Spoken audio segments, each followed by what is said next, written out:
Okay mga kabady, andito na naman po ako upang magbigay po ng bagong kaalaman. Ang aking tutorial po ngayon ay tungkol po sa itong air cooler fan. So kadalasan po sa atin ngayon, naghahanap po tayo ng alternatibong paraan para lumamig ang ating pasandang. So kadalasan binibili tayo ng mga ganitong magliit. So bago ang lahat, pasok muna po intro.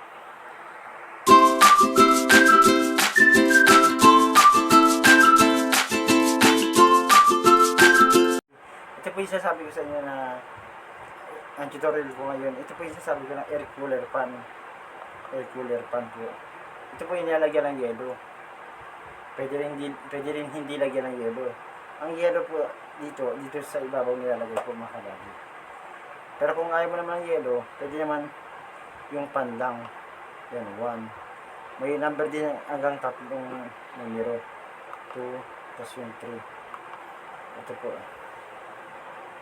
So kahit pansamantalang lamig ay mararamdaman na natin. Ito po. Nakagandahan din nito ay kahit saan po pwede natin madala. Kasi basta mayroon natin po tayong power bank. Pwede rin yun, habang dala ninyo po ito, magdadala rin po kayong yelo. So dito po, ipapakita ko po kung saan po nilalagay yung yelo. Pinatay ko muna.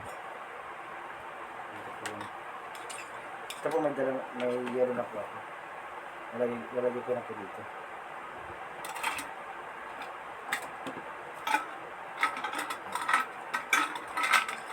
Ito yung yelo. Ito po yun.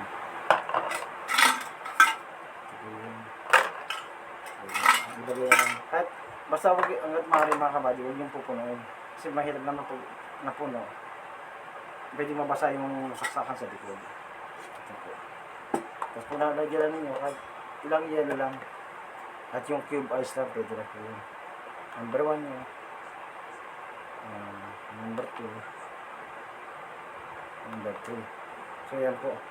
Pag natutunaw po yung yelo, yun po yung lamig na lumalabas dito. Ang lamig na lumalabas po dito mga kabady ay yung katamtaman lang po. Ayan po. So yan po yung kagandaan ito.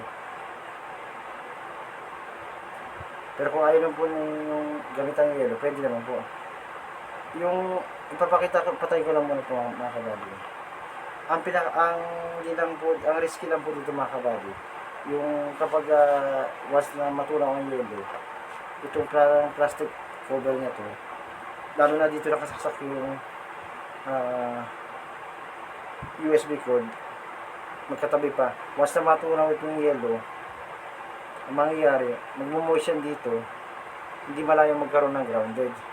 So napaka-risky sa taong gagamit nito. Lalo na kung halimbawa matutulog tayo, gagamitin natin to, tapos may yelo pa. Once na matunaw yelo, nagmo-motion dito, magkatabi pa yung saksakan. Okay lang po sana kung yung mismong yelo ay nandito sa baba, magkaiwalay sana, pwede. Pero lalo na magkatabi sila, napaka-risky po para sa paggamit na ito. Tapos ito po, kapag sinasaksak po sa 220 hanggang maaari, hindi natin ito pinapatagal kasi pag may pinapatagal po na sa 220 na outlet, umiinit po yung saksakan nito. Ang advice ko lang po dito ay para lang sa mga kailangan meron po kayong power bank. Kasi ang capacity lang po ng air cooler pa na to ay 3 volts lang po. So kung 3 volts, dapat mga 12 volts ilang dapat i-supply dito. So ang maganda doon yung power bank po. Kasi kung sa 220 po, umiinit po yung saksakan na ito. So napaka-risky rin po. Lalo na pag nagmo-moist pa to, nandito makabasayan po yun. Yun po yung delikado lang po. So ito po yung